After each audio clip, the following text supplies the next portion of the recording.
Nicole, je voulais te poser encore quelques questions sur les missions auxquelles tu as pu participer, tant sur le territoire belge qu'à l'étranger.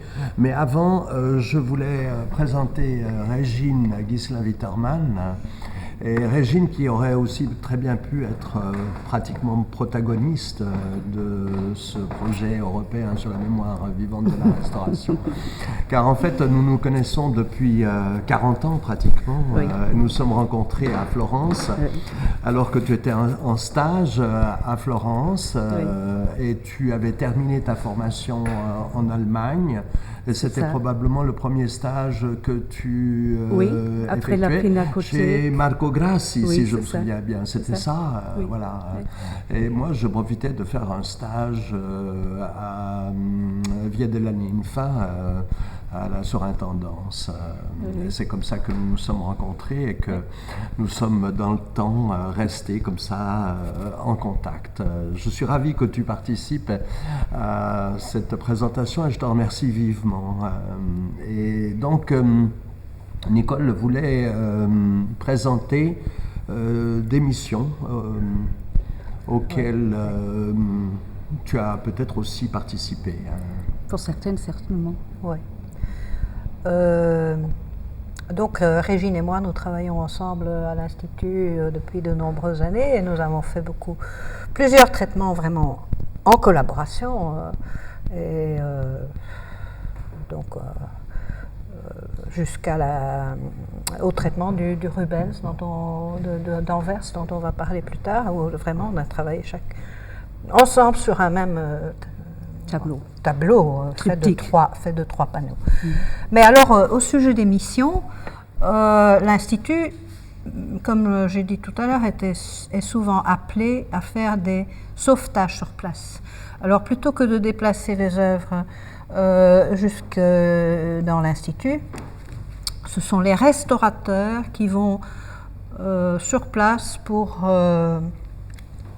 faire des opérations de première urgence, de conservation.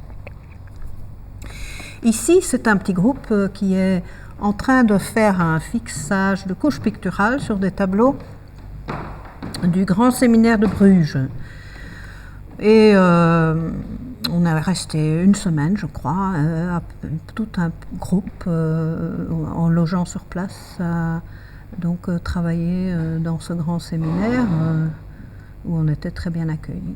Et c'était donc un sauvetage, parce que si on n'avait pas fait ça, on aurait perdu des morceaux de peinture. Alors là, on a une opération aussi qui se fait sur place, in situ, dans la cathédrale d'Anvers, c'est le fixage de la couche picturale de l'érection de la croix de Rubens. Donc avant tout ça. Traitement de nettoyage, etc., c'est vraiment le sauvetage. C'est vraiment la première opération, oui. À faire, ça c'est de la conservation.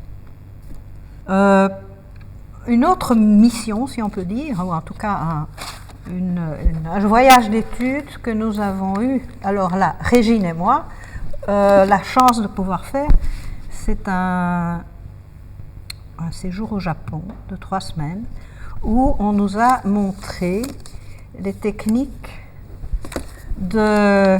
Ça, c'était dans le cadre de l'ICOM. C'était dans le cadre de l'ICOM Japon. On a parlé hier. Nous étions invités par l'ICOM japonais. Et le but, c'était de nous montrer les techniques, qui ne sont pas des techniques de restauration, mais des techniques de montage de leur peinture. Et ce qui est très important à connaître, si par après on doit traiter un tableau, ou enfin ce qu'on appelle un tableau, un paravent, quelque chose comme une ça. Peinture sur rouleau, les kakemono, oui. Il faut savoir d'abord comment elles ont été construites, avant d'essayer de faire quoi que ce soit. Alors les kakemono, ou peintures sur rouleau, voilà quelques-uns ici sur la première photo, qui sont enroulés, et donc on peut se constituer une pinacothèque qui est constituée d'une série de petits rouleaux qui ne prend pas beaucoup de place et qu'on peut alors exposer à tour de rôle pour quelques jours, quelques temps, et puis changer.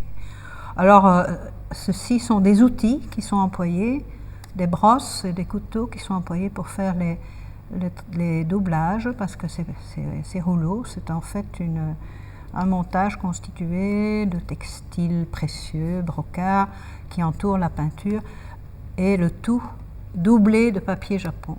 Et pour faire ces doublages en papier japon, on emploie ce genre d'outillage-là. Et on a besoin de ces outillages-là. On ne peut vraiment pas le faire, ou pratiquement pas. J'ai même là amené quelques broches, je ne sais pas, tu peux peut-être les prendre. Ah oui, toi tu n'es pas attachée. Elles sont sur ma table. Oui. Parce que les broches japonaises sont vraiment des petites merveilles de fabrication artisanale. Voilà, ici, ça c'est une brosse qui sert à mouiller. C'est du poil de serre. On l'humidifie légèrement et puis pour mouiller régulièrement un papier, on applique l'eau, l'humidité très légèrement comme et ça. on attend que l'eau en fait se disperse, se répande dans le papier. Et ça c'est une brosse à poil très dur de coco. Et ça sert à taper au moment où on a collé un papier à l'arrière d'un autre papier ou d'un textile. On utilise cette brosse pour obtenir un bon contact entre les deux matières à coller et on l'emploie en tapant assez énergiquement. Comme un pochoir.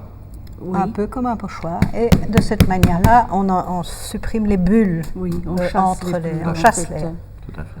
Alors vous voyez, ces brosses sont cousues main, c'est du bois. Très agréable comme. J'imagine qu'en 1967, c'était encore très difficile de trouver dans le commerce en Europe ce genre de brosse, tandis que maintenant c'est devenu beaucoup plus courant. Ah oui. Celles-ci, c'est de l'importation directe. On les a achetées. Oui, alors c'est beaucoup plus précieuse. Alors, souvenir en plus. Ici, c'est une photo, elle est peut-être mauvaise, mais enfin, c'est un kakémono qui est accroché à un mur pour savoir de quoi. Ça a l'air, une peinture sur rouleau. Alors, cette photo de groupe... Sur laquelle on ne voit pas grand-chose. Oui, on est en train de démonter un kakémono qui avait déjà été monté et on enlève ces papiers qui sont à l'arrière, parce que c'est une technique tout à fait réversible. C'est ça. On peut enlever les papiers, on retrouve alors les peintures, mais vues à l'arrière. Et il y a des personnes là, qui travaillent là-dessus. Et on reconnaît Paolo Mora. On reconnaît Paolo Mora là. Paul Filippo, c'est pas Paul, hein? Ça, peut-être bien Paul Filippo. Il doit être là. Il y a le bout du nez de Monsieur Linard. Et il y a le profil de Tsutomu Sugiura, le japonais qui avait été ici à l'Institut aussi. Qui est venu ici comme stagiaire et qui nous avait parlé de ces magnifiques techniques. Je crois que c'est tout ce qu'on avait pour ces techniques. Hein. Et ça c'est... Ah oui, non, ça continue. Alors ça continue. Ici, ce sont... Bon, ces techniques japonaises, les Japonais nous ont bien dit que s'ils nous avaient montré ça, c'était pas pour qu'on commence à restaurer ou à démonter, à remonter toutes les peintures japonaises qui sont dans nos musées en Europe, mais que en fait, c'était plus pour nous avertir des risques. Et on n'a pas vraiment fait de traitement d'œuvres japonaises, mais on a employé ces méthodes, ces matériaux, c'est-à-dire le papier japon et l'amidon, essentiellement pour traiter des objets de chez nous. Parce qu'en fait, on ne vous a jamais demandé de travailler sur des œuvres japonaises. Je crois qu'il n'y en a pas tellement ici en Belgique. Il y en a au musée du Cinquantenaire. Oui, c'est ça, je pense, Cinquantenaire.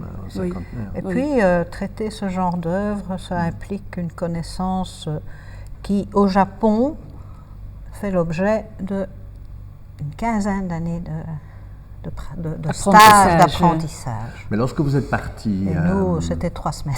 Voilà.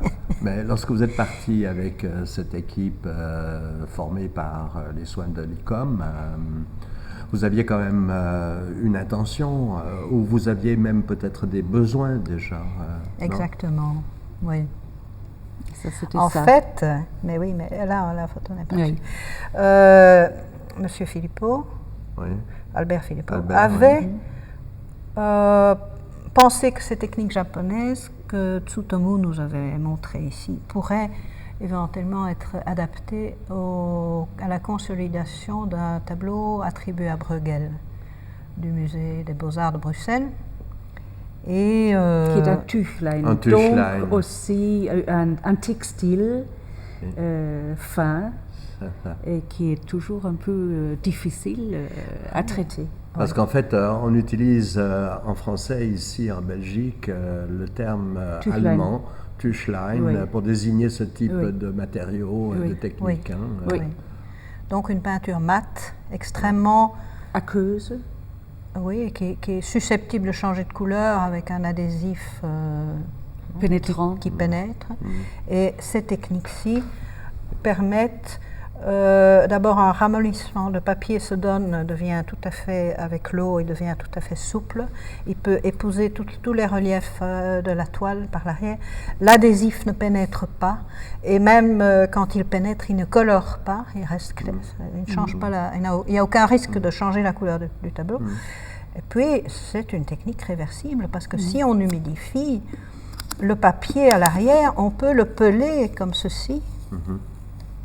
Par petits morceaux ou par plus grands morceaux et sans toucher du tout au support original. Donc souci de réversibilité. Souci de réversibilité. En ce qui concerne le support. Oui. D'accord.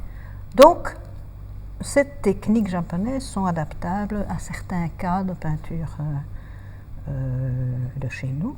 Et ici, vous voyez le processus. Il y a 3 images qui montrent la manière dont on colle les papiers au revers d'une...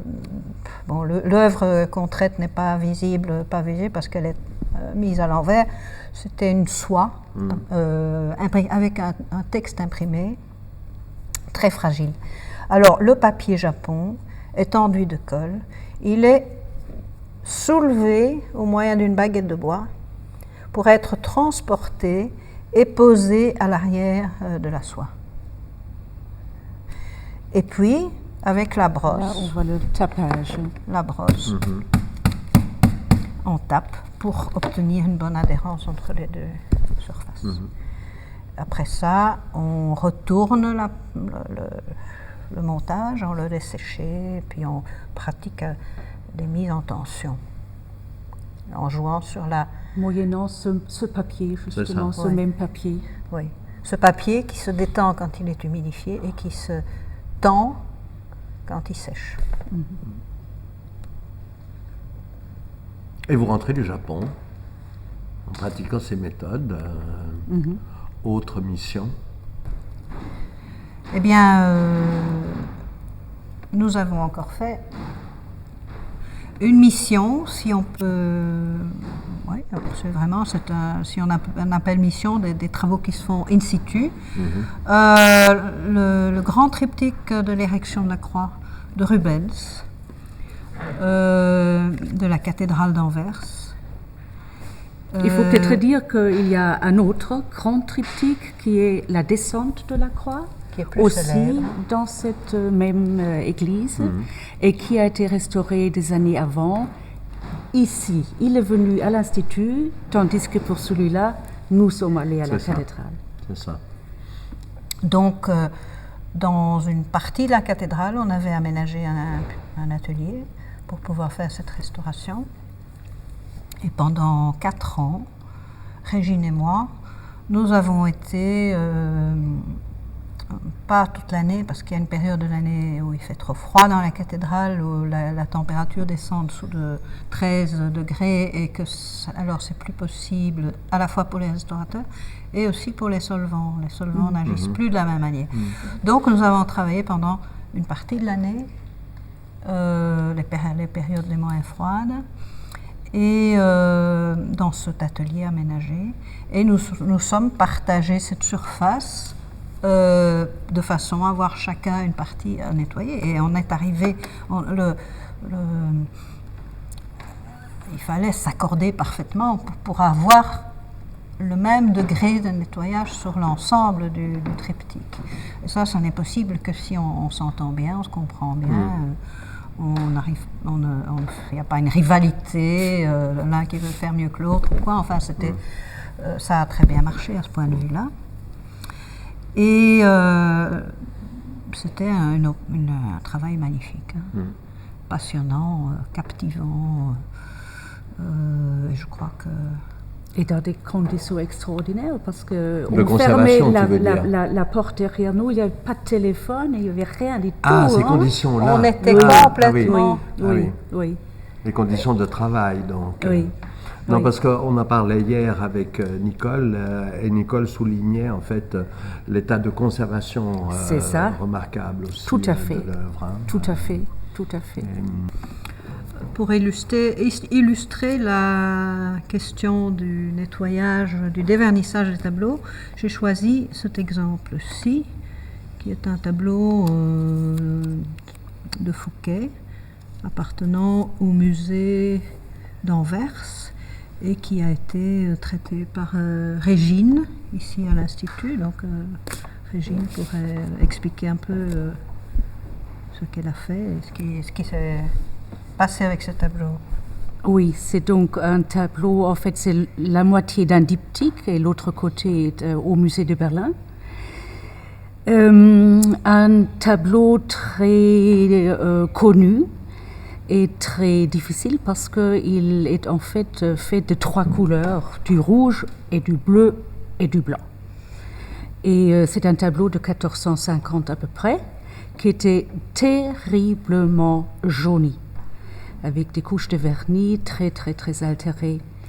Un tel point qu'on ne voyait plus la différence entre le blanc du vêtement de la Vierge et les tonalités des carnations.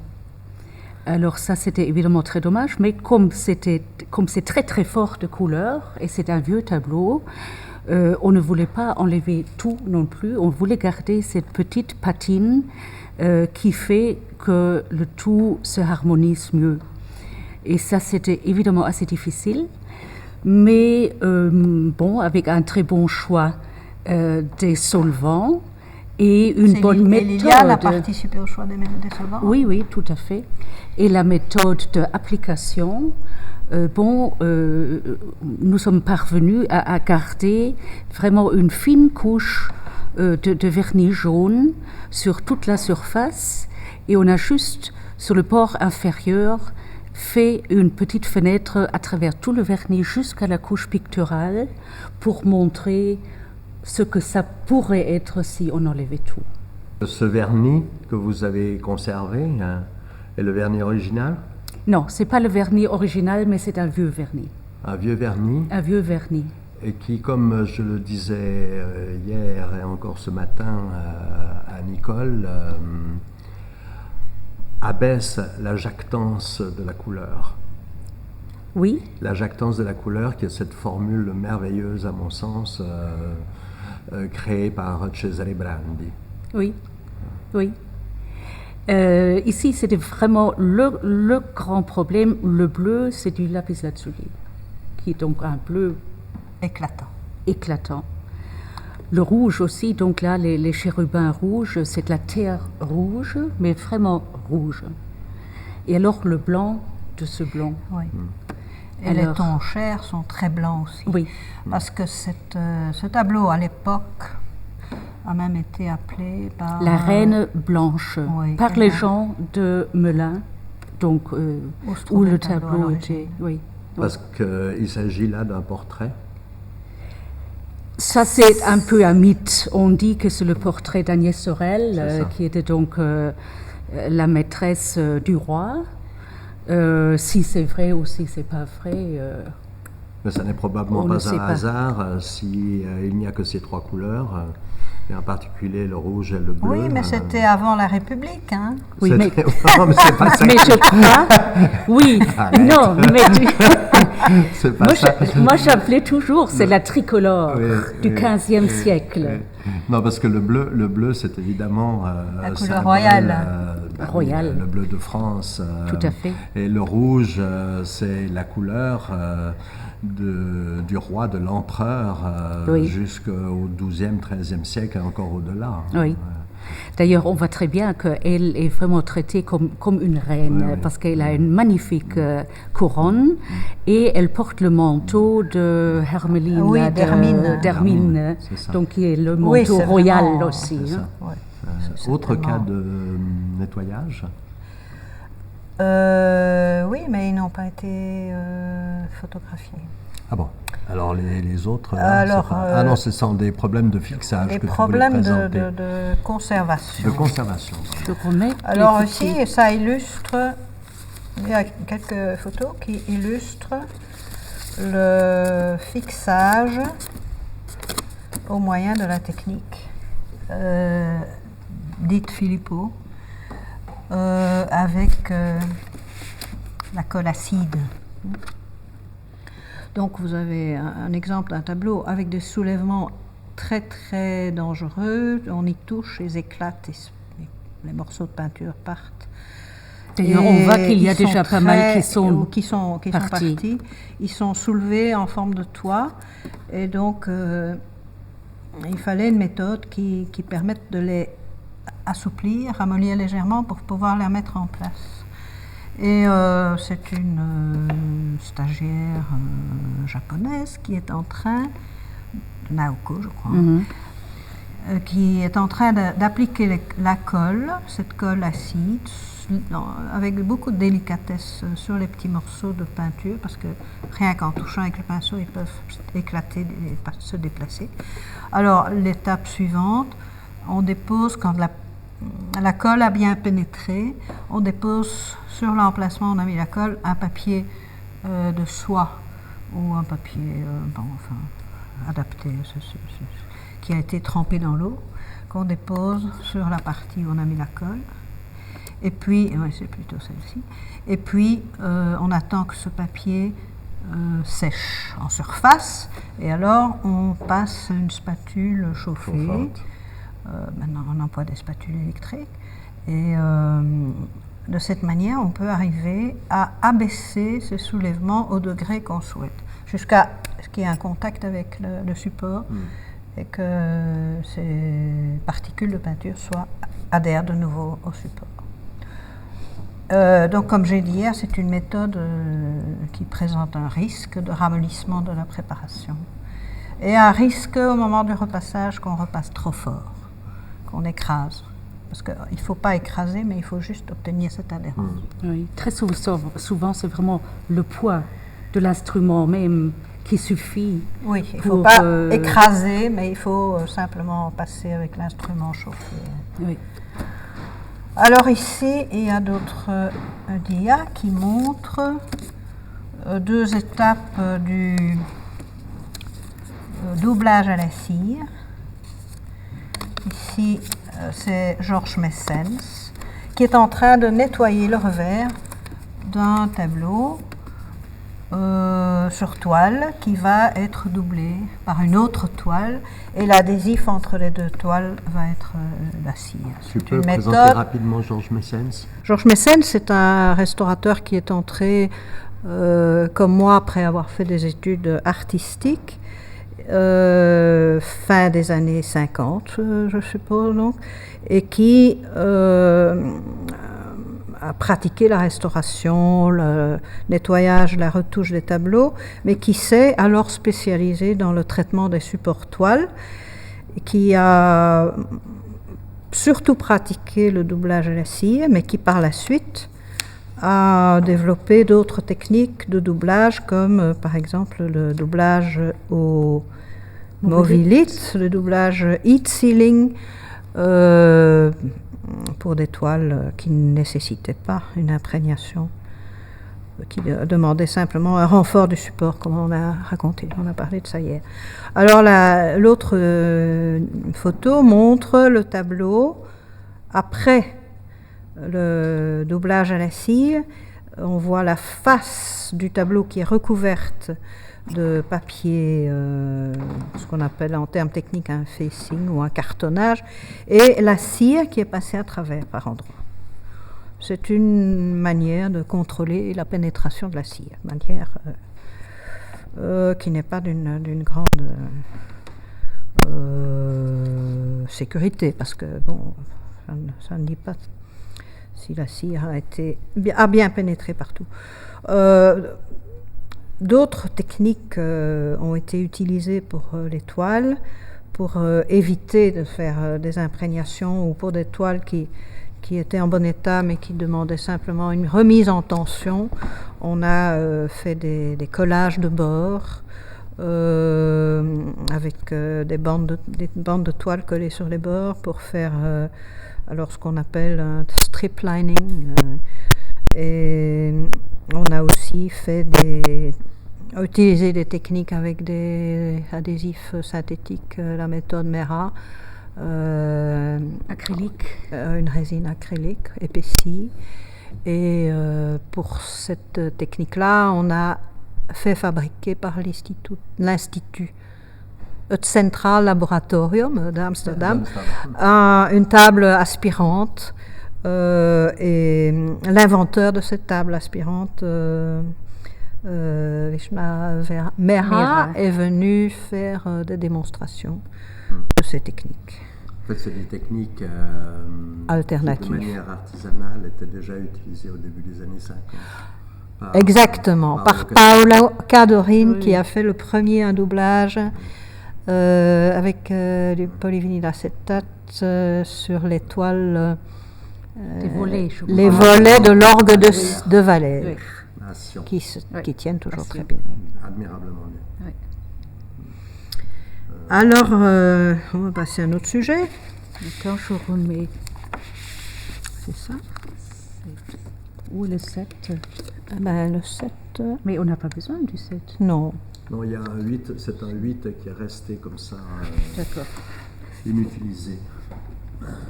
Le sujet suivant, ce sera l'intégration des lacunes, ou la non-intégration des lacunes dans ce cas. Table. Avec un panneau central probablement un triptyque, mais il n'y a plus de volet, de Albert Boots, fils de Thierry Boots, peintre de la fin du XVe siècle. Et ce tableau appartient au Musée royal d'art et d'histoire des Beaux-Arts de Bruxelles. Il était très sale, couvert de surpins surtout énormes. De surpins énormes. Et voilà dans l'état dans lequel ça c'est après traitement en fait. Après dégagement, enlèvement des vernis et des surpins, ce tableau était fort lacunaire. Il y avait entre autres une lacune très importante, la moitié de la Vierge de l'Assomption était manquante, et une grande partie du personnage qui la supporte, qui est une représentation du Christ. Mais bon, vous avez là au-dessus Dieu le Père, et vous avez deux personnages qui semblent identiques. Bon, une partie manquante, mais semble symétrique. Or, l'une est la représentation du Christ et l'autre de l'Esprit Saint. Alors, le restaurateur précédent avait tout simplement copié le personnage qui est en bon état pour boucher le trou dans le personnage lacunaire. Et il avait fait deux personnages identiques. Mais il existe dans le même musée un tableau attribué au même peintre avec une composition tout à fait similaire, où là on peut voir que les deux représentations sont différentes. D'un côté, on a le Christ, parce que c'est un personnage nu avec périsonium, et de l'autre côté, on a un personnage semblable, mais qui est avec une robe. Donc, le restaurateur précédent ne connaissait pas ce tableau qui est au musée, cet autre tableau. Donc, nous ne voulions pas commettre la même erreur ou reconstituer une partie vraiment importante de la composition. Là, tu as utilisé le terme de lacune, l'adjectif lacunaire, mais lacunaire tant au niveau de la matière picturale que de la préparation. Oui. Ah oui, il y avait là une préparation qui avait servi pour la restauration précédente, qui était du blanc de plomb, appliqué de manière très grossière, avec un relief de surface très genre très de mauvais. mastic, mais qui n'avait rien à faire Un dans mastic la de vitrier. structure, oui. Un mastic de fenêtre. Alors, c'est pas la seule lacune importante, évidemment. Il y a des lacunes aussi dans toute la partie centrale, une très grande le long du bord, et puis une qui était au milieu du sarcophage, et puis une dans le Saint-Pierre qui se penche au-dessus du sarcophage. C'est peut-être intéressant, Nicole, de dire qu'ici, on voit très bien que les lacunes sont dues à une seule planche. Oui, oui. C'est principalement dans cette planche-là. Parce que le panneau est constitué de 2 planches. 1, 2, 3, 4 planches. 4 planches. Oui. Oui. Et donc c'est la deuxième planche Oui, qui oui. présente des problèmes Oui, oui. de Oui. conservation Oui. de la pellicule. Aussi bien, oui, dans la partie supérieure aussi. Oui. Ça, c'est lié soit à la nature du bois, plus réactive, soit à l'état de surface du bois. Parce que parfois, il y a des endroits où le miroir du chêne, très lisse, donne un moins bon accrochage à la préparation, et c'est à ces endroits que la peinture tombe. Parce qu'en l'occurrence, il s'agit de panneaux de chêne. Oui, oui. Ce qui est tout à fait général pour la peinture flamande 15e, 16e et même 17e siècle, jusqu'à Rubens. Alors, de grandes lacunes dans la partie peinte. Le cadre, qui est un cadre d'origine, avait déjà été décapé au musée précédemment. Donc, on a choisi comme présentation de laisser des lacunes où le bois serait apparent. On a reconstitué quelques petites lacunes dans les fonds pour donner quand même un peu plus de masse à la partie conservée de la peinture, un peu plus d'unité, mais on a laissé beaucoup de lacunes apparentes. C'est une œuvre excuse-moi de t'interrompre, c'est une œuvre sur laquelle vous avez travaillé toutes les deux? Non. Régine n'a pas travaillé là-dessus. Il y a d'autres gens qui ont travaillé avant moi, Anne van Grevenstein par exemple. Mais ce tableau appartenant au Musée des Beaux-Arts de Bruxelles, on a eu des réunions avec les responsables, et entre autres le directeur à l'époque, Philippe Robert Jones, pour décider de ce qu'on allait faire. Et on a eu l'accord pour faire le nettoyage, on leur a montré qu'il y aurait des lacunes, etc. Et puis il y a eu des périodes d'interruption, et puis c'est une longue histoire. À la fin, quand on leur a proposé de laisser le tableau avec des lacunes, ils n'étaient pas très enthousiastes. Mais comment aller reconstituer tout ça, c'est quasiment impossible. Si on suit un peu l'éthique de la restauration, on ne peut pas se permettre de reconstituer des éléments aussi importants. Il n'était pas possible de laisser la couleur, même de restauration, dans les lacunes? Non, parce qu'on a essayé. On a essayé de dégager tout ce qui restait d'original en laissant la restauration dans la lacune. Mais c'était un contraste de couleurs, c'était beaucoup plus sombre. La surface était très ondulée. Il y avait un bord blanc, ça ne s'intégrait pas du tout. Donc là, on a d'étape en étape, on en est arrivé à un dégagement complet. Et puis au moment de la restauration, de la reconstitution, on leur a montré le tableau dégagé. Et puis, à la fois lui et M. Sneyer se sont dit, mais pourquoi ne pas quand même refermer cette lacune qui est dans le sarcophage? Il n'y a rien à inventer, c'est juste un ton brun uniforme.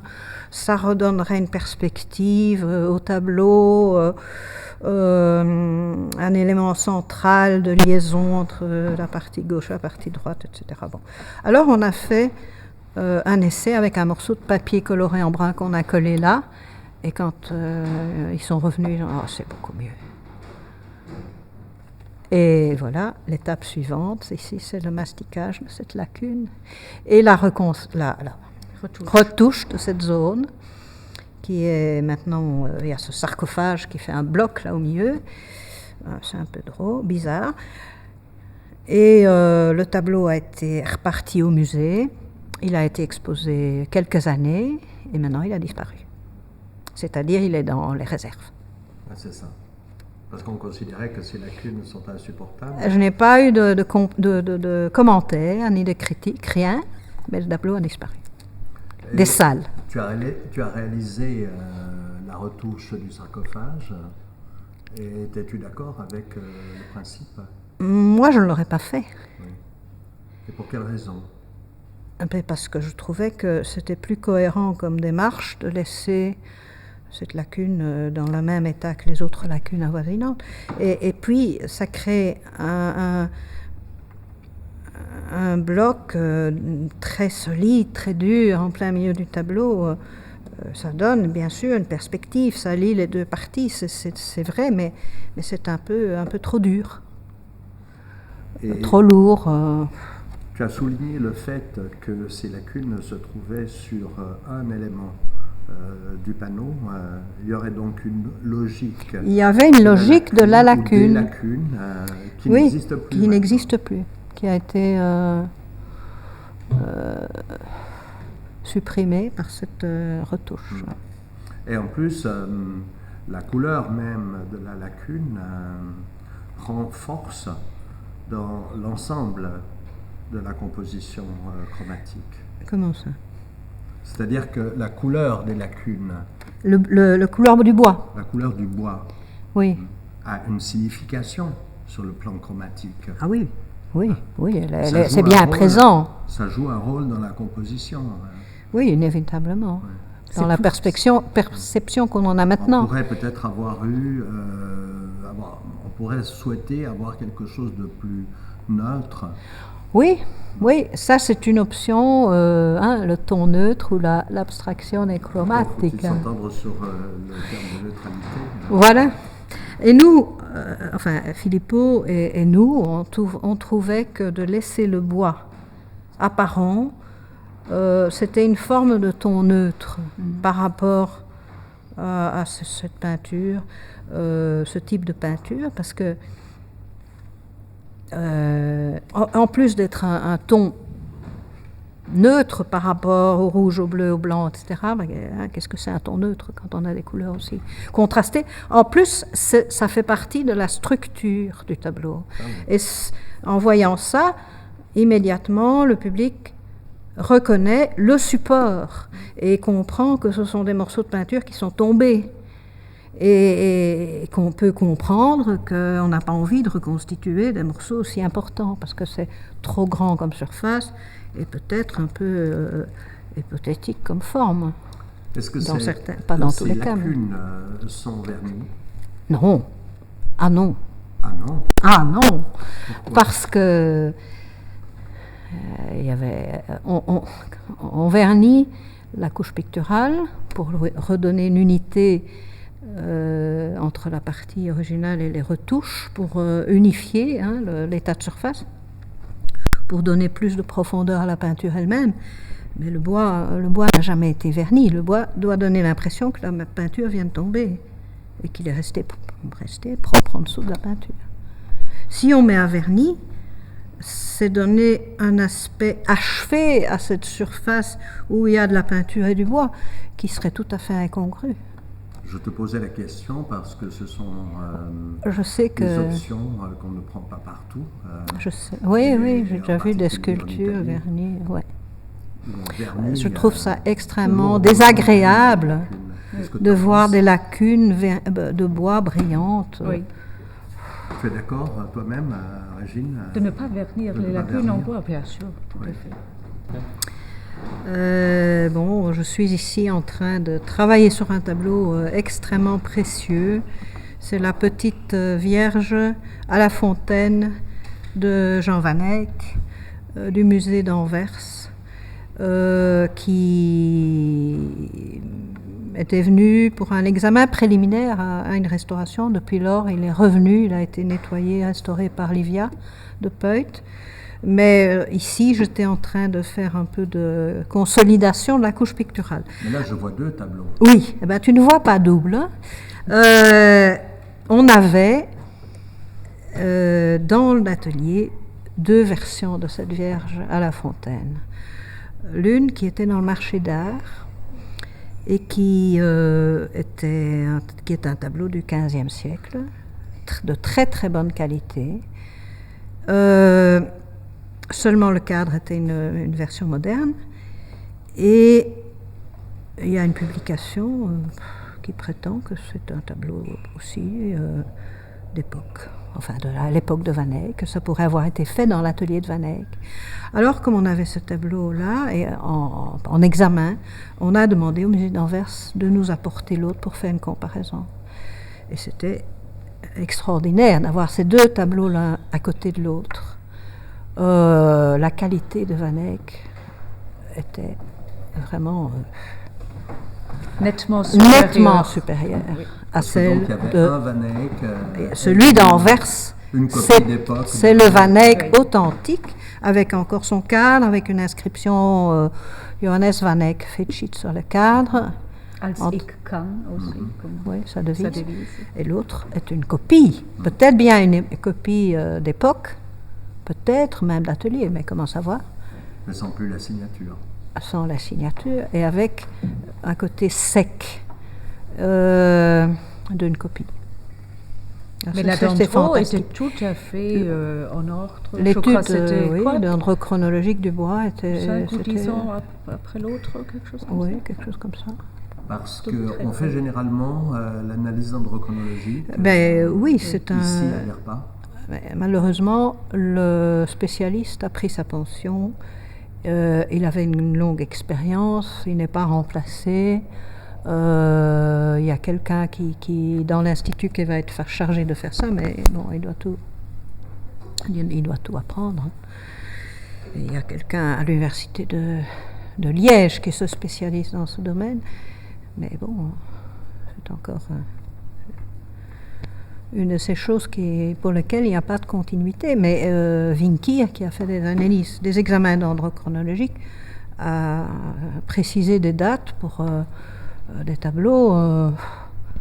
Il a fait un travail vraiment intéressant. Il y a eu par exemple le cas du tableau de...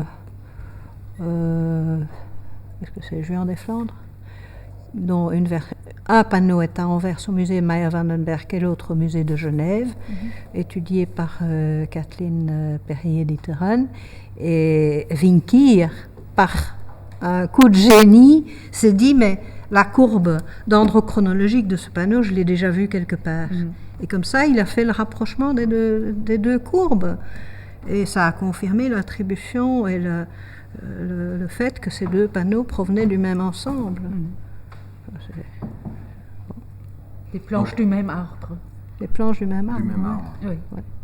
Donc, si je comprends bien, l'une et l'autre, vous préconisez toujours les analyses dendrochronologiques. Pas systématiquement, mais c'est très utile. Oui. C'est très, très intéressant pour la documentation, pour le 15e flamand. Et parfois, ça donne des surprises. Oui. Encore à Grenade aussi, il y avait une discussion au sujet de tableaux attribués à Van der Weyden. Les originaux étaient-ils la version du musée de Berlin ou celle de Grenade? A priori, celle de Grenade était l'original puisqu'elle avait été faite pour l'Espagne, etc. La dendrochronologie a montré que c'était l'inverse. Donc, alors, on passe à un tout autre sujet. C'est un traitement d'un tableau fait par Régine, et dans la suite des traitements avec les méthodes japonaises. Alors on a choisi 2 documents, l'un qui montre le revers et un dégât à la toile, au support, et l'autre une étape du doublage avec des papiers japon. On va peut-être entendre Régine à ce propos. Oui.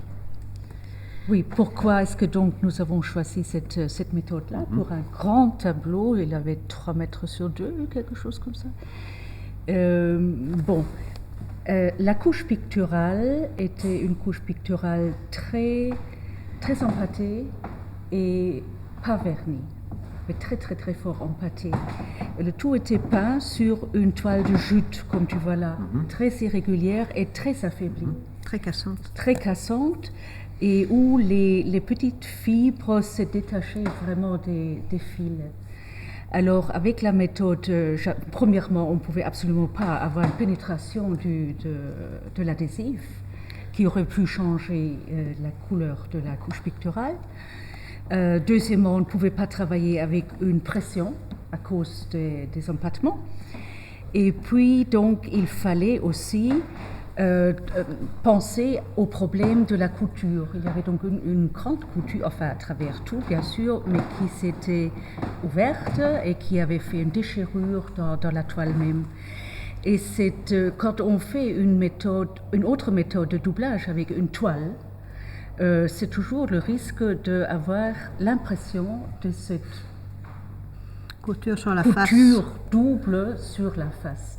Tandis qu'avec, comme on le voit très bien sur ce tableau ici, sur cette photo ici, avec les papiers japonais, on n'a pas dit tout ça parce qu'ils épousent tout simplement l'épaisseur, n'importe quelle épaisseur du support. Alors voilà, on a fait ça, malgré que c'était très grand, on a fait 2 couches de papier et je crois que c'était pratiquement la seule possibilité de le faire. Et après, comment vous l'avez présenté?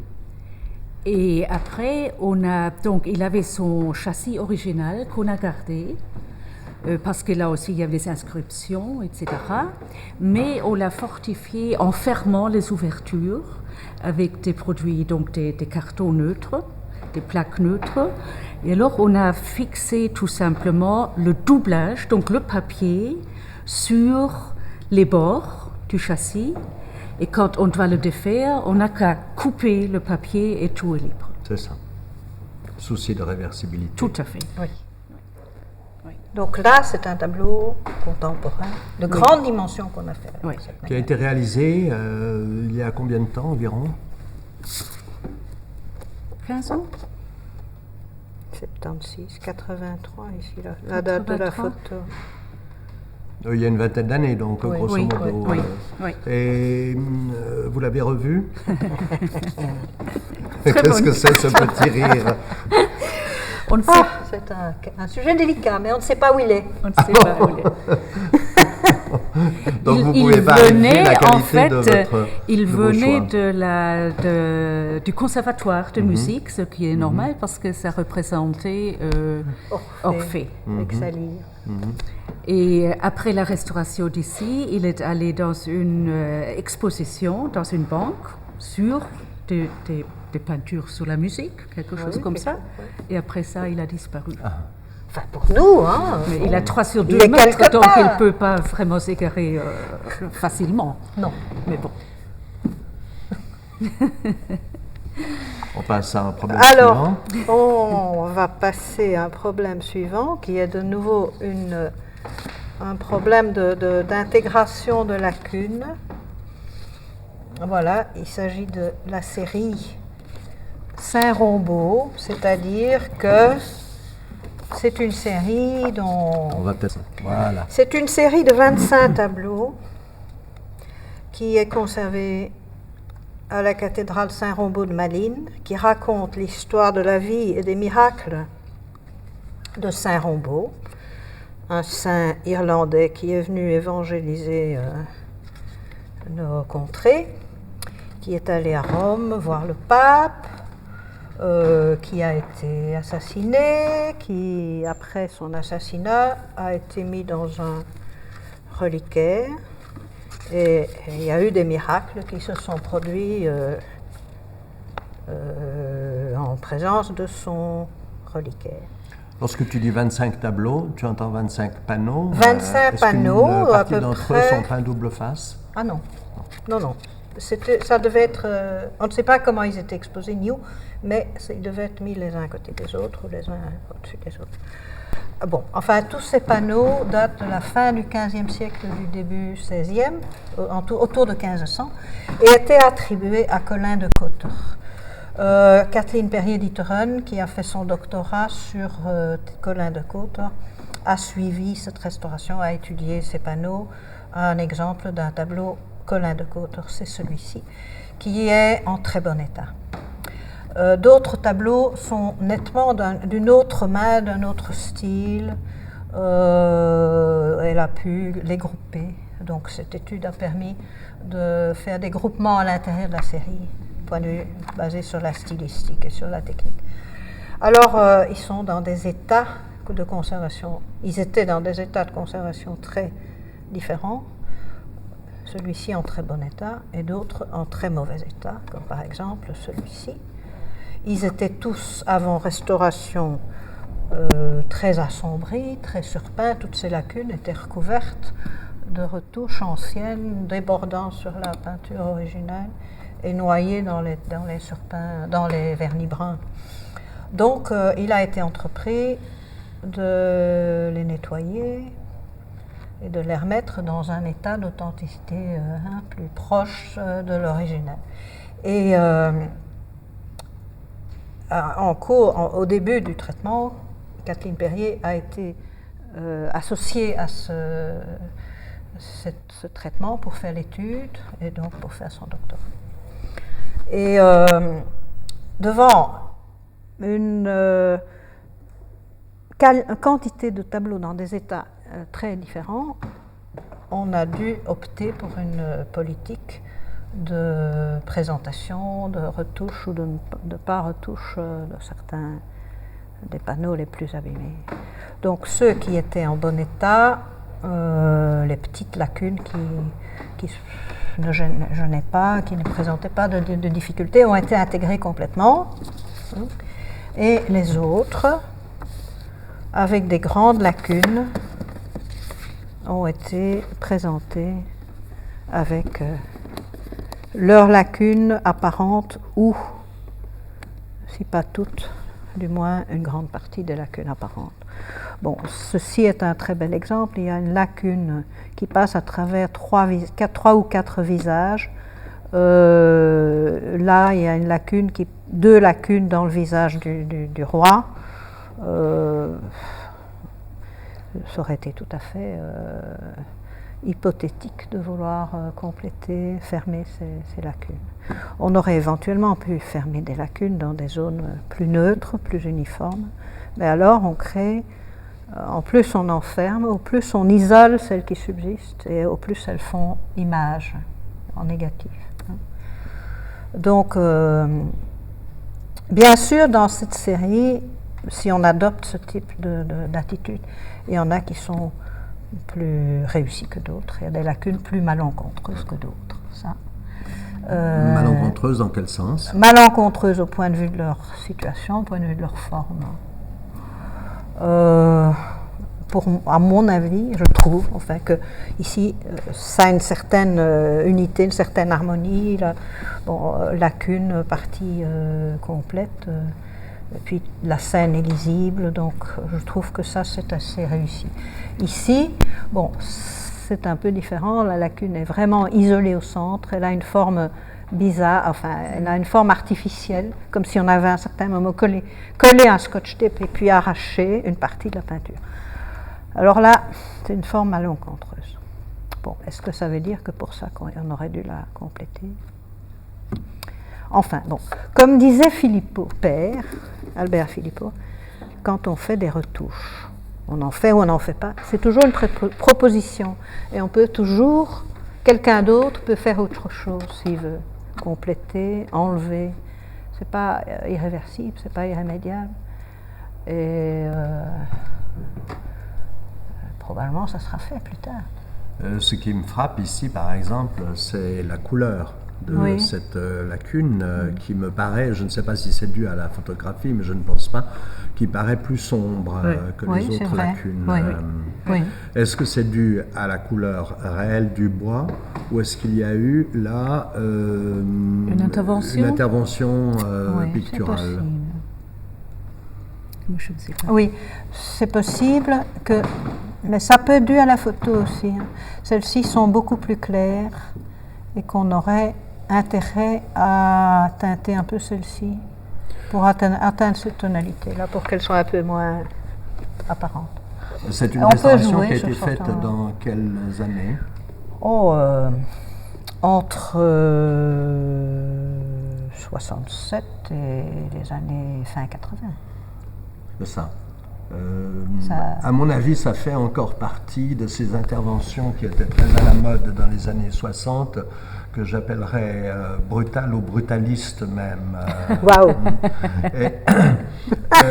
Qui maintenant me semble tout de même être moins appréciée qu'elle ne l'était. Ce souci d'authenticité, parce qu'en fait c'est basé aussi là-dessus, pour bien montrer ce qui subsiste de la matière picturale originale, et qui quand même dans certains cas est au détriment de la lecture de l'œuvre. Oui, tu es un peu dur là. Nous, on appelle ça plutôt archéologique. Parce que, bon, au détriment de la lecture, bon, je crois que avec les parties qui sont complètes, on comprend le sujet, on comprend ici qu'il y a une atmosphère nocturne, un coucher de lune, la composition est lisible, l'histoire est lisible. Ici aussi, c'est pas en fermant une partie du ciel, la ville qu'on ajoute beaucoup à la lisibilité. Mais là, j'ai l'impression qu'il s'agit d'une bannière qui flotte au vent. Ah oui, c'est ça, parce que la forme suggère. Oui. Ouais. Et puis avec le joint au milieu de la lacune. Qui forme la haste de la bannière. Ah oui, ça tient. Est-ce qu'il n'y a pas, par exemple, aussi un conflit lorsqu'on voit ces petites lacunes avec le décor architectural, avec les pierres de couleurs diverses? En fait, ici, vraisemblablement, il y a de la brique et du calcaire. Mais quand on voit qu'il y a une couche picturale et puis il y a le bois en dessous qui a une matière tout à fait différente, je crois que on comprend quand même un peu mieux. On voit bien que ça ne fait pas partie de la peinture, que c'est le support. Mais je crois que dans ce cas, ici, jouait beaucoup aussi le temps et la disponibilité des restaurateurs de lire peint. À quel point de vue?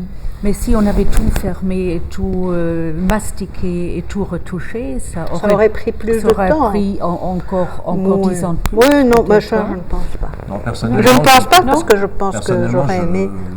Je préférais les montrer comme ceci. Je ne propose pas en fait qu'on ferme toutes les lacunes, mais je vois ici aussi, par exemple, dans la partie inférieure, le traitement sur le plan chromatique de ces lacunes me paraît beaucoup plus satisfaisant parce que je ne suis pas gêné par la forme des lacunes, alors qu'ici, je le suis. Et là, c'est sûr que... il y a une opposition entre la lacune et les mains. Ben oui, mais devant chaque cas comme ça, chaque personne a une perception différente. Et un restaurateur dit oui, mais moi je vais fermer ceci parce que c'est vraiment un petit trou dans un mur, on va retrouver le plan du mur et puis on n'invente rien, etc. Un autre va dire ah moi je vais fermer celle-là. Et puis de proche en proche, on reste avec des lacunes. Quelques lacunes qu'il est impossible de fermer pour des raisons qu'on ne sait pas ce qu'il y avait à compléter. Et ce qui me gêne aussi, c'est que, prenons cette lacune-là, j'ai l'impression qu'elle flotte dans l'espace. Et je ne suis pas sûr... On aurait très facilement pu la fermer. On peut toujours la faire. Et on peut le faire. Mais est-ce qu'il n'y avait pas peut-être des lacunes encore plus petites qui la reliaient au bord du panneau? Non? C'est plus. C'est possible. Et dans ce cas-là, ça s'expliquerait mieux. Ça s'expliquerait mieux, c'est ça. Je pense qu'il y a une logique des lacunes. Oui, ça c'est une notion qu'on avait intuitivement, mais qui n'était pas exprimée de cette manière-là. L'intuition du restaurateur, dont Paul Philippot a longuement parlé lorsque nous l'avions interviewé. Parce que là, à mon avis, on devrait pouvoir quand même lire quelques lettres. Oui, probablement. Ça n'a pas été fait. Mais on vient de faire, on a fait des documents réflectographiques récemment oui, avec c'est une ça. nouvelle technique et je ne les ai pas encore vus. Ah oui, c'est ça. Dominique non plus ne l'a pas oui. encore vu. Ce polyptyque, ce triptyque catalan du XIVe siècle attribué à Borrassa est encore un tableau, le seul tableau qui soit dans l'atelier auquel j'ai encore travaillé à l'époque où j'étais en fonction ici à l'Institut. Donc pour moi c'est un plaisir de le revoir et de pouvoir un peu en parler. Alors c'est une peinture espagnole, c'est tout à fait différent de ce que nous avons comme peinture ici dans les Flandres à cette époque-là. Seulement, la peinture flamande qui est la plus connue, c'est la peinture du XVe siècle. Et il existait avant le XVe siècle une peinture ici dans nos régions avec des fonds dorés, assez semblables à ceci, mais il en existe très peu. Il en subsiste très peu. Alors ici, c'est un exemple de la peinture internationale européenne du XIVe siècle, influence siennoise sur la production espagnole. Et au point de vue de la technique mise en œuvre, c'est un très beau cas. Il y a toutes sortes de techniques de décoration qui utilisent la feuille d'or, soit ici, vous avez des décors dans la feuille d'or avec des poinçons. Donc la feuille d'or a été appliquée, puis on a fait des cercles avec une pointe, et puis on a fait des poinçons avec un outil pour faire des petits creux ronds, et puis un autre outil pour faire ceci. Il y a d'autres techniques de dorure. Ici, par exemple, c'est la technique dans les vêtements, la technique de sgraffito, c'est-à-dire que le fond est doré, on a appliqué là une couche de bleu et puis on a enlevé le bleu de façon à faire réapparaître l'or. C'est une technique qu'on appelle sgraffito et qui est utilisée comme décor très souvent plus tard sur les sculptures. Alors il y a une autre technique assez amusante qu'on trouve sur ces panneaux, c'est le pochoir. Des motifs ici. Là, on ne le voit pas très bien parce qu'il y a un système de fixation du tableau sur le chevalet et dans le fond là. Donc une autre technique intéressante, c'est l'utilisation du pochoir que on voit très bien ici. Donc sur le ton de base gris, il y a un motif qui est appliqué, qui est fait au moyen d'une technique que les enfants utilisent actuellement encore. On prend un papier, on découpe des formes et puis avec une brosse un peu dure, on fait passer la couleur à travers les trous et la couleur se dépose alors d'une manière, le même motif peut être répété plusieurs fois. Donc vous avez la feuille d'or, mais ici c'est de la feuille d'argent. Donc l'armure de l'archange Saint-Michel, pour imiter le métal, on a utilisé une feuille d'argent.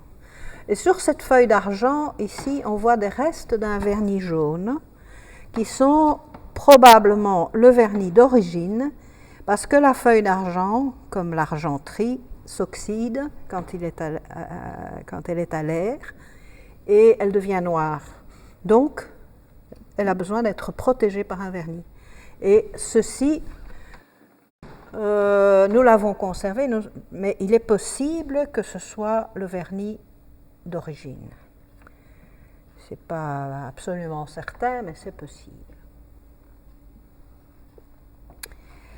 Et les tableaux sont pour l'instant dans leur état après nettoyage, donc l'étape suivante dans la restauration, ce sera la retouche de toutes les petites taches blanches que vous voyez, qui sont des endroits où on a appliqué un mastic à base de gesso et qui vont être retouchés. Et on fait un minimum de retouches. Évidemment, il y a quand même des grandes surfaces dans les parties dorées qui vont être intégrées. On ne va pas appliquer d'or, on va faire une imitation d'or au moyen de pigments et un jeu de couleurs assez diluées. et de façon à ce que la continuité des motifs décoratifs soit complète. Et alors, dans les peintures elles-mêmes, ce sont des petits dégâts qui vont être retouchés.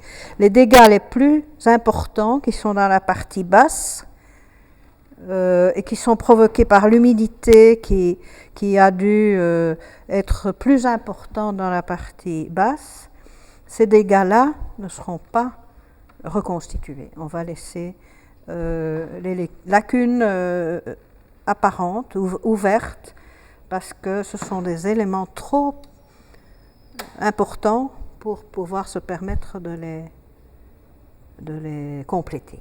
On devrait inventer des décors, donc on ne va pas se permettre de compléter ces grandes lacunes. Voilà. Donc au départ, si vous voulez, c'est une décision de base qui a servi au développement de toute l'institution. Et pendant toutes les années que j'ai passées ici, je crois que tout le monde s'est efforcé de réaliser cette interdisciplinarité qui est loin d'être facile, parce que chacun a un peu tendance à rester dans sa tour d'ivoire et les échanges ne sont pas toujours aussi simples qu'on pourrait le croire. Ce qui facilite les choses, c'est qu'on est dans le même bâtiment. C'est déjà, disons, une barrière qui n'existe pas chez nous, qui existe dans d'autres institutions où les laboratoires sont à quelques kilomètres des ateliers. Et ça, c'est assez difficile pour travailler ensemble. Donc là, Couroman avait déjà prévu qu'il fallait absolument mettre tout le monde dans le même bâtiment et que les échanges soient faciles. C'est Madame Liliane Masquelin-Kleiner qui vient de parler et qui est la directrice de l'Institut royal du patrimoine artistique de Bruxelles et je saisis l'occasion pour la remercier devant la caméra de l'hospitalité qu'elle nous a accordée durant ces 3 derniers jours. J'aimerais peut-être rapidement faire un tour de table pour présenter les différentes personnes qui sont ici et peut-être c'est plus simple si chacun se présente lui-même. Dominique Verlot, restauratrice de peinture de chevalet. Myriam Serck, restauratrice de sculptures polychromées et actuellement chef du département de la conservation. Moi je suis Marianne Elmouf, je suis stagiaire cette année et je suis stagiaire en restauration de peinture. Donc Cécile de Boulard, moi j'ai fait un stage ici qui a fait partie de ma formation qui est française. J'ai fait la MST à Paris et donc j'ai fini mon stage il y a 1 an. Ah, merci.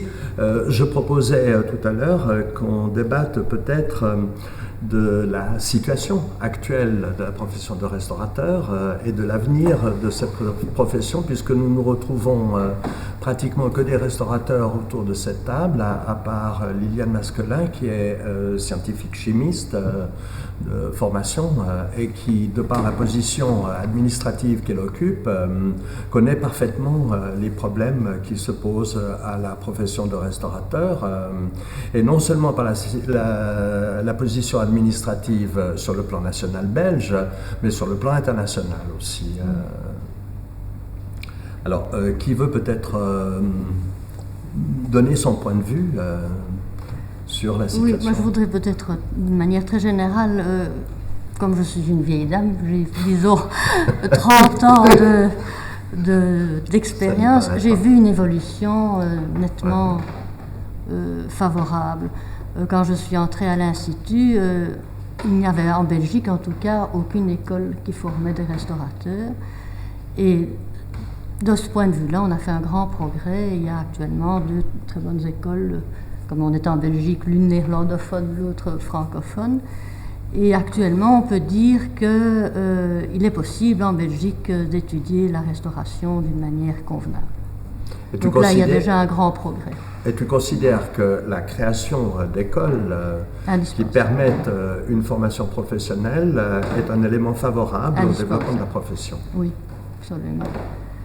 Et donc, il y a encore des progrès à faire, bien sûr, dans le curriculum, disons, de ces écoles, mais enfin de mon point de vue en tout cas, il y a souvent, disons, on pourrait faire mieux justement au point de vue de la formation scientifique, qui fait parfois un peu défaut, mais par rapport à ce qui se passait il y a 30 ans, c'est certainement un progrès. Et ça, c'est valable non seulement en Belgique, mais également, je l'ai constaté au niveau de l'ICROM, où il y a une trentaine d'années, on donnait des cours vraiment élémentaires, parce que dans le monde entier, il n'y avait pas de formation.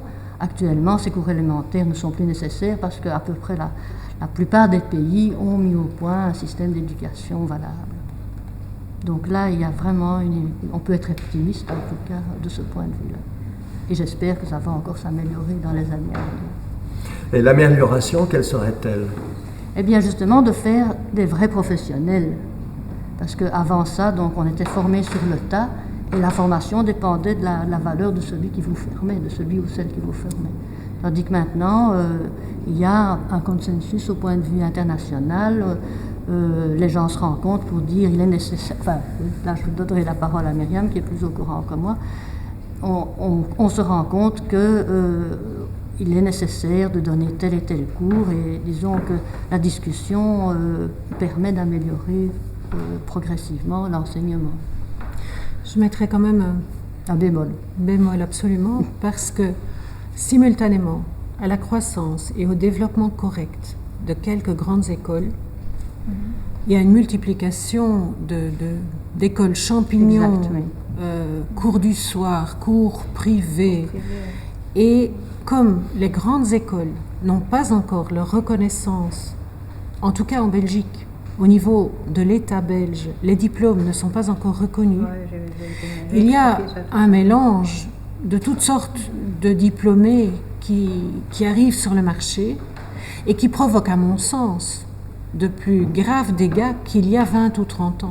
Parce que la profession est à la mode, que tout le monde veut que tout soit restauré pour telle exposition, voire pour telle ville de la culture. Je viens d'avoir aujourd'hui un coup de fil affolé de Brugeois qui disait on veut tout restaurer en 1 an, ce n'est pas possible, on commence partout, et là il y a vraiment un danger. Donc d'une part, il y a pour moi une progression magnifique au niveau des écoles, et en même temps il y a un dérapage. Un dérapage. Comme on a restauré toute l'Italie l'année dernière pour le jubilé. Voilà. Oui. Ça c'est le problème, mais je crois que c'est le problème au niveau des responsables politiques qui doivent faire un choix, et c'est d'eux que ça dépend finalement. Donc il faut attendre qu'ils sont oui, pas mais ils ne connaissent pas mais justement, il y a là un effort à faire pour faut les mettre au courant oui, des nécessités de la profession. Et qui peut faire ce travail? Et comment devrait-il être fait? Bonne question. Mais je pense que l'Institut a un grand rôle à jouer. Et comme on manque de personnel et qu'on court toujours derrière le temps, parfois on délaisse un peu cette nécessité. Moi-même, je prépare des courriers et puis j'ai pas le temps, j'ai besoin d'aller plus loin dans ce domaine. Et les associations professionnelles ont un rôle, à mon avis, essentiel. Et l'Institut et les associations professionnelles devraient travailler politiquement ensemble. Oui, mais enfin, il faut aussi... oui, il y a aussi les universités qui forment les historiens d'art. Il y a aussi la commission des monuments et des sites qui peut jouer un rôle. Enfin, il y a tout je crois, une action de sensibilisation à mener avec un large spectre, disons, de tous les responsables des collections. Ce qui me frappe beaucoup, c'est la similitude des situations qu'il y a dans les différents pays européens. Absolument. Tu t'en seras probablement rendu compte, peut-être tu le sais même mieux que moi encore. Et je pense qu'il faut vraiment agir sur le plan européen. Je crois que l'Europe est disons, un espoir de faire une action à grande dimension. Mais ce que je trouve remarquable ici, c'est qu'on a vraiment le sentiment à l'IRPA d'une institution qui a compris parfaitement depuis longtemps quelles sont ses responsabilités. et de quelle manière elle pourrait agir, mais qu'on ne lui donne pas les moyens d'agir, justement. Et je suis frappé de voir qu'il y a pas mal de similitudes avec la situation de l'Istituto Centrale del Restauro à Rome. Nous sommes des institutions sœurs, on a commencé ensemble à peu près à la même époque, et l'évolution est à peu près la même des deux côtés. C'est d'ailleurs une des raisons pour lesquelles le projet sur la mémoire vivante est parti avec l'Italie et avec la Belgique. Quand il s'est agi de choisir des pays, puisque l'idée était venue d'Italie, on a tout de suite pris la Belgique. Tout de suite, c'était le premier pays. Et puis ensuite, l'Allemagne, de par le passé quand même extrêmement intéressant sur l'évolution de la restauration au cours du dernier siècle. Et puis ensuite la France.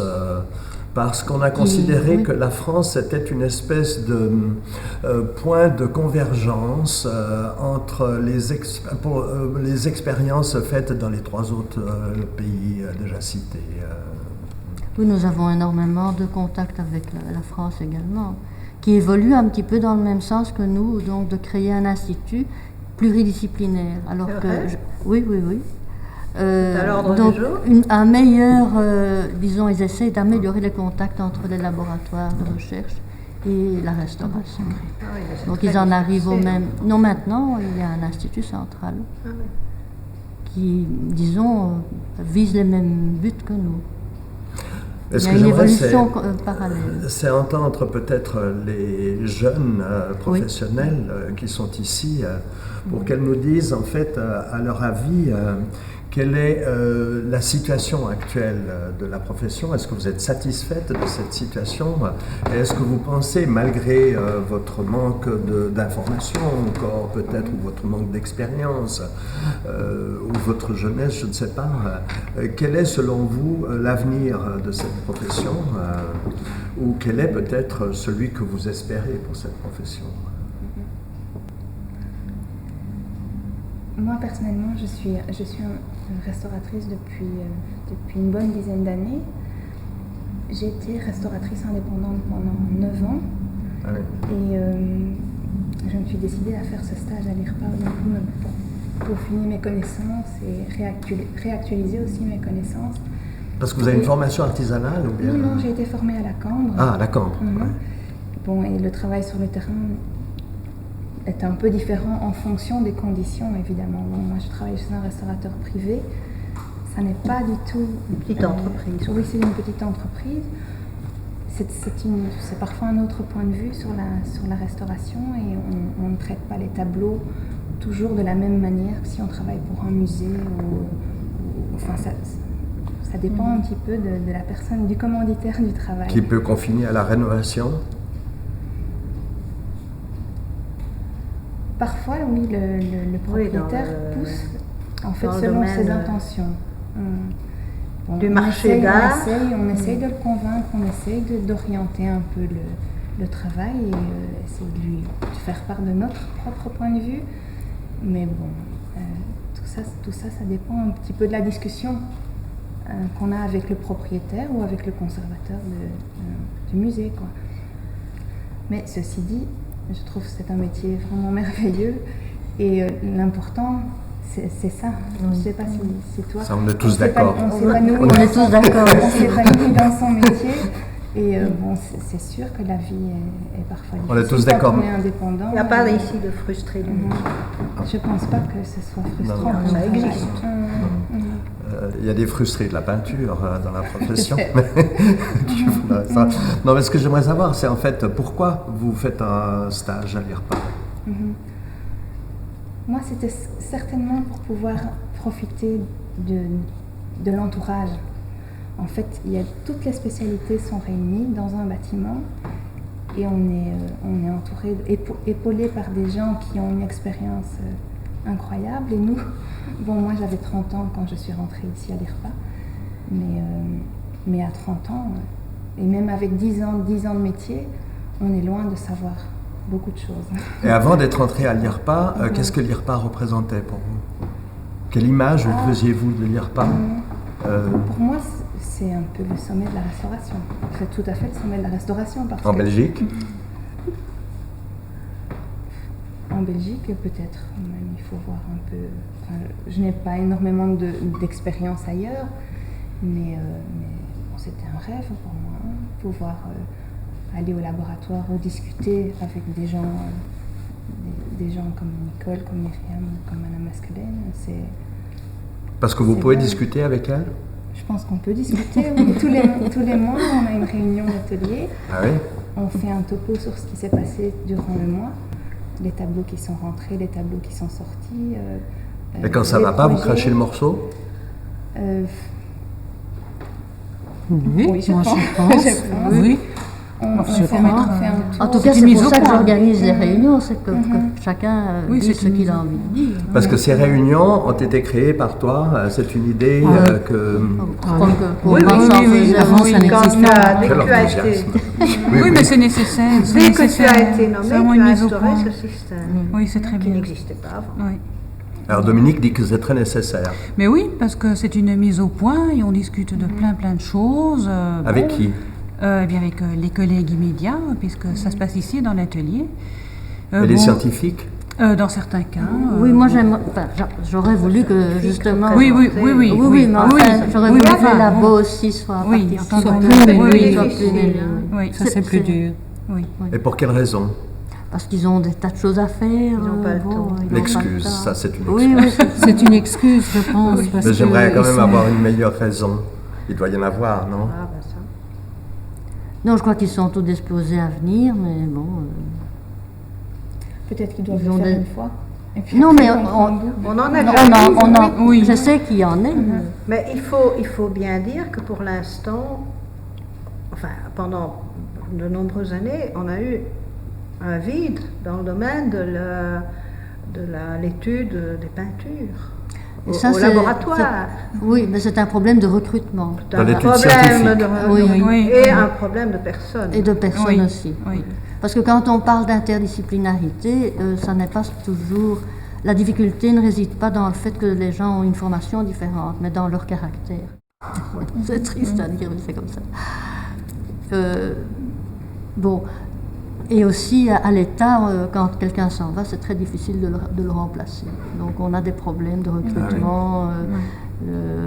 Tout au long de ma carrière, j'ai toujours dû vraiment lutter pour pouvoir recruter des gens. Et c'est pas frustrant? C'est très frustrant, oui, bien sûr. On n'a pas envie de baisser les bras? Ben, il vaut mieux pas, hein. Il vaut mieux pas baisser les bras, mais donc c'est toujours un combat. Ça n'est jamais simple de recruter quelqu'un à l'État, en tout cas pendant les 30 dernières années. Oui, et puis quand on le recrute, il est forcément nouveau dans le domaine et il remplace quelqu'un qui a une expérience de X années. Donc il y a quand même là aussi un. Oui, un donc vide là il y a un pour- problème. Alors au moment où il y a un vide, parfois ce vide dure longtemps. Et les laboratoires n'ont pas été gâtés ces dernières années. Il y a de nombreux vides. Oui. Mais est-ce que ces vides finissent par être remplis ou jamais? Ça commence. Ça Enfin, commence. Il faut avoir de la Et patience. maintenant, il y a Yanka. Yanka et Marina. Marina, mais Yanka ne vient pas aux réunions pour la peinture, non? Je pense qu'elle ne vient pas aux Oui. réunions parce que Il y a là c'est une- plus elle est une pas- organisation technique Non, mais du travail, Il faudrait mais l'inviter. Non, c'est pas ça. Mais elle a pendant 4 ans dû se consacrer à un doctorat. Parce qu'à l'Institut, enfin, à l'État, pour être nommé, il faut être docteur. Et donc, disons, c'est une situation anormale. Mais j'espère que maintenant, ça va changer et qu'elle pourra participer davantage au travail des Lequel, ateliers. ça doit être. mais je pense en tout cas dans l'expérience fructueux là, avec. Oui.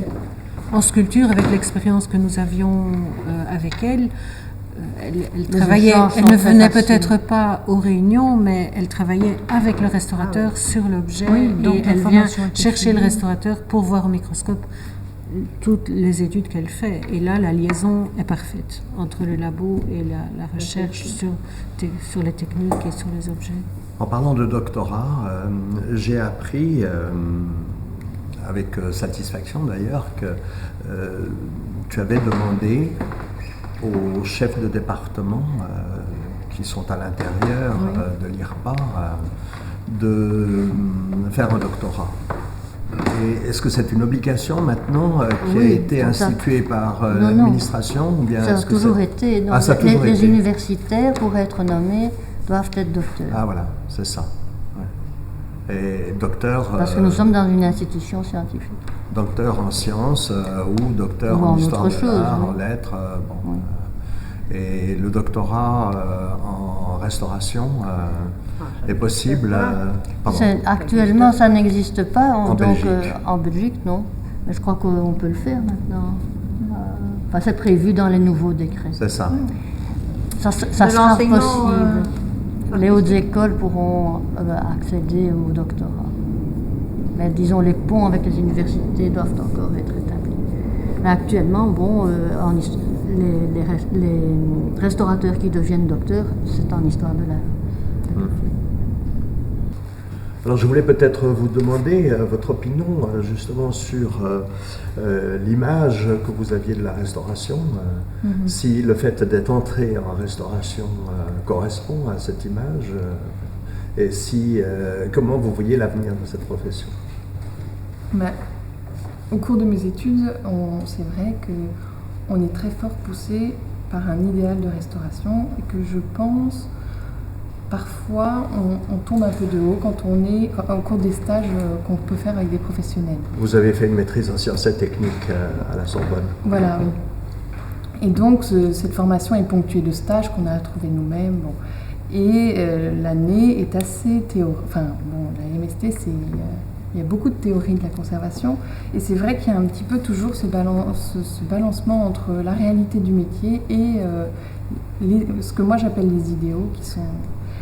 Alors, j'ai l'impression qu'il faut réussir à se positionner par rapport à ça, de réussir à continuer à avoir les règles de déontologie et puis en même temps pouvoir les appliquer alors qu'on est restaurateur indépendant, appelé à être restaurateur indépendant, à gagner sa vie. Alors, ce que j'ai beaucoup apprécié avec mes stages, donc j'ai pu venir ici en stage et j'étais partie au Canada aussi, c'est un petit peu de réussir à justement peser la réalité du métier tout en ayant un contact avec ce qui reste la théorie de la restauration. Et j'apprécie aussi de pouvoir rester en contact avec un institut en tant qu'indépendante et je crois que l'IRPA le permet parce qu'ils marchent sous forme d'appel d'offres. Et ça, je crois que du coup, on pourra rester dans la vraie réalité de la restauration et pas partir dans un rôle d'indépendant qui doit gagner son argent. Commercial. Oui. Et ça, je crois que c'est un pays qui peut offrir ce type de dualité, c'est vraiment important. Mais qu'est-ce qui vous a surpris en fait dans l'exercice de la restauration par rapport à l'image que vous vous en faisiez ? Un truc auquel je pense, c'est que quand on est allé à l'université pour faire des vernissages, c'est tout bête, on nous dit apprenez à dérouler votre coton pour éviter le frottement. Et quand on arrive dans un atelier, on vous dit mais prenez un gros coton et vous ça va plus vite. C'est une question de temps et c'est vrai qu'on va utiliser le même produit et ça, mais dans l'état d'esprit, il y a quelque chose de tout à fait différent. Et je pense que c'est réussir à avoir toujours un regard vers ce qui est à faire et vers celui qu'on doit faire pour aussi avoir une certaine rentabilité. Mais la connaissance des deux est importante, je crois. Et pour l'avenir de la profession, vers quel but vous semble-t-il qu'elle devrait tendre ? J'aime beaucoup la connexion des générations de restaurateurs. Je trouve que c'est intéressant de... moi, j'ai pris beaucoup des anciens et j'aimerais pouvoir aussi apporter, lors de formation de mon expérience, ça pour moi, ça fait partie du futur de la restauration, que les restaurateurs puissent apporter leur expérience aux futurs restaurateurs en fonction de l'éventail de ce que représente la restauration, c'est-à-dire de ce dont je viens de parler, la réalité, théorie et métier, et ensuite l'expérience propre aux restaurations. Je pense que, comme vous venez de la MST, en tant qu'organisateur de stage, on se rend compte que dans les formations différentes que l'on rencontre en Europe, on a des formations très théoriques, et alors le stage pratique est essentiel et nécessite, à mon avis, de nombreux mois d'apprentissage. Dans d'autres écoles qui ont un meilleur équilibre pratique et théorique, les stagiaires qui arrivent ici à l'Institut ont besoin de moins de temps pour s'épanouir techniquement. L'idéal dans ce rapport technique-théorique, quel serait-il quel est-il selon toi? Pour moi, dans les premières années de formation, je pense que la théorie est effectivement indispensable et essentielle avec une toute petite part de pratique. Et puis la pratique doit augmenter, la théorie et les enseignements. C'est variable en fonction des années. Oui, pour moi, je crois que c'est l'idéal. Et je pense que l'IFROA à Paris a réussi cet équilibre quelque part et qu'il y a une forte différence de capacité des restaurateurs quand ils arrivent ici à l'Institut. Donc on a des stagiaires qui sont formés de tout pays et de formations très différentes. Et nous ici, les chefs d'atelier doivent essayer de les mettre tous au même niveau quand ils sortent. Donc certains ont besoin d'enseignement théorique, d'enseignement scientifique, parce qu'ils n'ont pas assez de connaissances scientifiques. Il y a vraiment parfois même un vide avec des restaurateurs qui viennent d'écoles privées en Espagne, des choses comme ça, qui sont très praticiens et qui n'ont pas de connaissances, pas d'interdisciplinarité. Et d'autres, comme chez vous, de la MST, qui n'ont très peu de connaissances pratiques. Et ça, c'est difficile d'obtenir la capacité identique après l'année de stage, mais c'est en même temps, les jeunes se mettent ensemble et s'épaulent et apprennent les uns avec les autres. C'est assez passionnant. Le stage fait partie de la formation. Les stages sont, à mon avis, mais essentiels. Quand moi je suis venue, j'étais encore étudiante. Oui, ce qui n'est pas la même chose que pour les autres. La MST, les étudiants font leur je stage. pense que chaque étudiant fait sa formation par le choix de ses stages. Et donc, évidemment, ça doit être très... C'est variable. Ça, c'est pas normal. Et Dominique, qu'est-ce que vous en pensez? Est-ce que vous suivez des stagiaires qui viennent ici, mais je ne suis pas systématiquement, mais je m'intéresse à ce qu'ils font, et c'est vrai qu'il y a des gens qui ont des sensibilités d'abord très très différentes, la perception des choses différemment, etc. Et effectivement, donc des formations un peu différentes. Et on voit tout de suite des gens qui sont vraiment des théoriciens et qui se sont parfois un peu trompés. Ce fut le cas il y a 2 ans, il y avait un stagiaire, au fond, il était beaucoup plus apte à faire de la recherche en tant qu'archiviste, etc. Que d'être un technicien, un praticien. En fait, il n'était pas à sa place ici, mais bon, c'est en venant ici qu'il s'est aperçu, probablement, qu'il n'était pas tout à fait... Il l'a compris ou vous l'avez fait comprendre? Moi, je ne m'occupe pas spécialement des stagiaires, mais quand on parlait avec lui, on sentait bien qu'il n'avait pas cette perception essentielle et nécessaire à tout praticien. Donc, je ne sais pas moi s'il a continué après, etc. De toute façon, mais c'est plutôt rare, les stagiaires qui viennent ici, ce sont des gens qui ont une certaine sensibilité et perception des choses. En général, je dirais qu'ils sont bons. Parce que vous-même, vous avez quel type de formation? En fait, moi j'ai commencé toute jeune, au début des années 1970, et j'ai eu ma formation ici pendant 4 ans sur le tas, la théorie et la pratique, et ensuite beaucoup de pratique, et puis j'ai continué et j'ai été engagée dans le cadre, comme d'ailleurs quelques personnes ici. Mais c'est vrai que quand je suis arrivée ici, j'ai fait les humanités, une formation artistique, je continue encore à l'académie en cours du soir pour continuer à pratiquer la peinture, etc. Suivre des cours d'histoire de l'art, non universitaire, je m'empresse de le dire.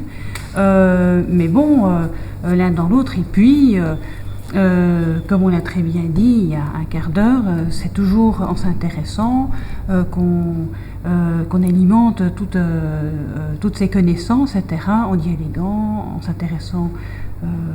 C'est la formation continue. Voilà, oui. Et en fait, qui est très très importante. Il faut pas... Et cette formation continue, quelle forme prend-elle? Mais c'est-à-dire, bon... Ou quelle forme devrait-elle prendre selon vous? Ah, mais le fait d'avoir l'opportunité, par exemple, bon, comme les cours qui se donnent à l'Institut durant les stages, bon, il y a des cours qui se perfectionnent, ben, de temps en temps y retourner, écouter, voir l'évolution de certaines analyses, etc. Tout ça c'est important, même si on dialogue entre nous, s'il y a des réunions interdisciplinaires, etc. selon les cas. Et alors aussi de temps en temps aller à des colloques. Bon, mais il faut les sélectionner parce que, comme Nicole Goldberg l'a très bien dit tout à l'heure, il y a des gens qui ne font plus que ça. Et je regrette, mais le travail, mais la pratique, c'est une façon essentielle d'apprendre. Et surtout en discutant avec les collègues, qu'ils soient ici ou à l'extérieur. Parce que justement, quand on discute avec des collègues extérieurs à l'Institut qui ont parfois donc une expérience un peu différente, c'est très important. Et Diane, il y en a beaucoup, c'est il y en a pour ça trop. que moi je tiens beaucoup à ce qu'on continue à avoir des stagiaires, parce que ça permet justement des échanges, un air frais.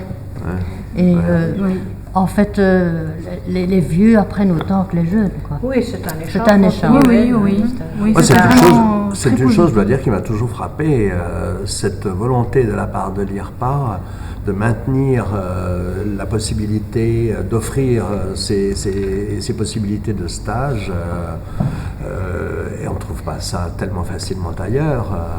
Est-ce que tu as à l'esprit d'autres institutions qui offrent ce même type?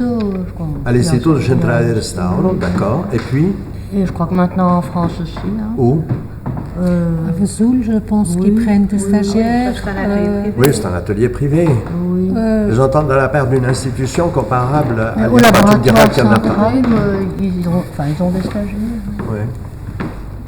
Mais il ne me semble pas que ce soit des stages aussi systématiques ici. Parce que les stagiaires, les étudiants de la MST partent chaque année dans toute la France. Dans toute l'Europe. Et ils trouvent facilement des stages. Il y a beaucoup de... Au Canada. Oui, par exemple, sinon à Maastricht, il y a eu des stagiaires qui ont pu partir, à Göteborg. Une très bonne école. Et puis il y a même des possibilités. En Espagne, il y a eu des musées qui ont reçu des stagiaires. Moi, je trouve ça indispensable, justement, pour se rafraîchir les idées. Oui. Et aussi, parfois, les stagiaires posent des questions qui font réfléchir. Donc, c'est tout à fait favorable. On a remis en question pas mal de nos méthodes de travail. Il faut être toujours en mesure de remettre en question, justement, ce qu'on fait. Il ne faut pas se fossiliser. Soulevé par des stagiaires. On en a parlé au sujet d'Agnès Ballestrem, même si ça fait 40 ans qu'elle est passée ici, apparemment. Oui, mais aussi... C'est indispensable, dans toutes les professions. Le passage de la détrempe... On a parlé hier. Suite à des discussions avec les stagiaires, les méthodes, les recherches au sujet des solvants que tu as commencé, Michaud, Douchot. C'était aussi, il y a eu Gloria Vera, on a discuté de solvants, et puis cette recherche-là, c'est très souvent. Oui, c'est une dynamique qu'il faut entretenir, qui est favorable pour tout le monde. Mais rapidement, un tour de table, puisqu'on arrive pratiquement à la fin de cette petite réunion.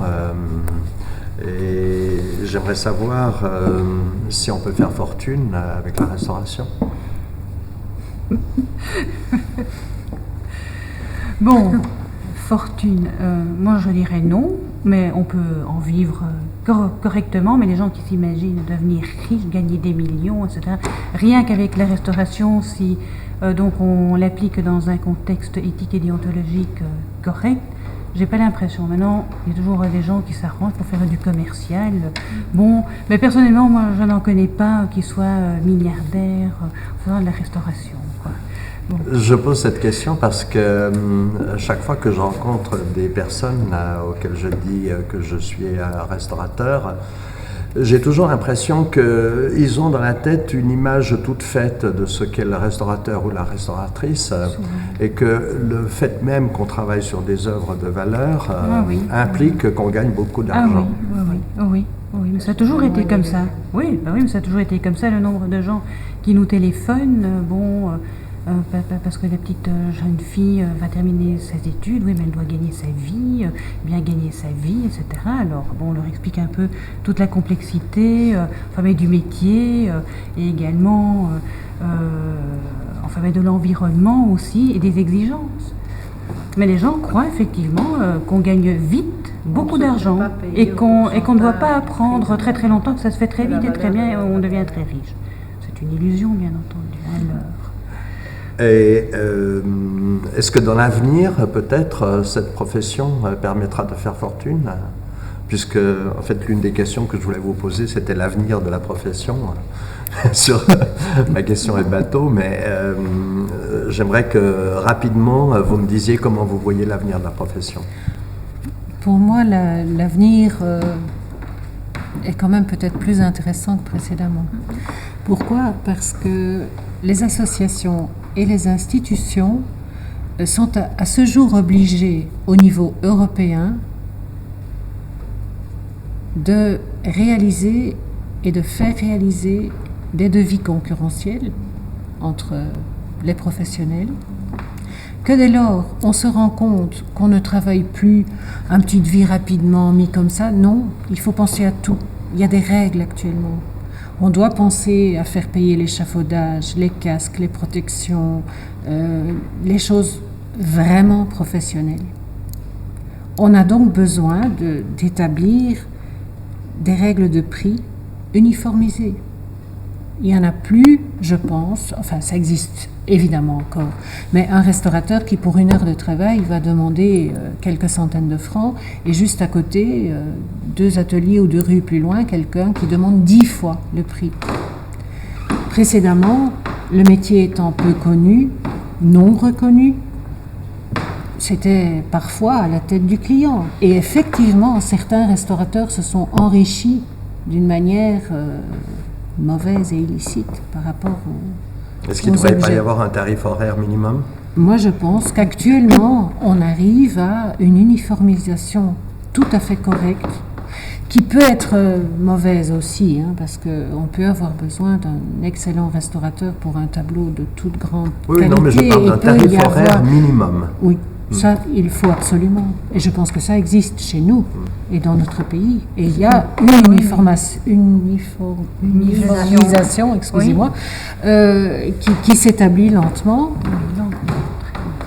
Ce n'est pas encore... Très lentement. C'est lent, justement. Oui, comme dit Myriam, de plus en plus, en tout cas, quand on a affaire à des travaux publics, tu le sais bien, on doit respecter des règles très strictes. Ouais. Et donc maintenant, on oblige les restaurateurs à faire des devis, ce qui n'existait pas il y a quelques années. Donc il faut qu'ils prévoient autant d'heures de travail pour tel type de travail, et ça les astreint à une discipline nouvelle, disons. Et même, on est plus exigeant aussi, oui. Précédemment, moi-même, je dois avouer, on donnait un travail, on disait « veux-tu me donner un prix ?» On choisissait, nous, la personne qui correspondait au travail, sans réfléchir beaucoup. Tandis qu'actuellement, nous sommes obligés d'avoir 3, 4, plusieurs devis, et on va prendre la bonne personne avec le bon prix.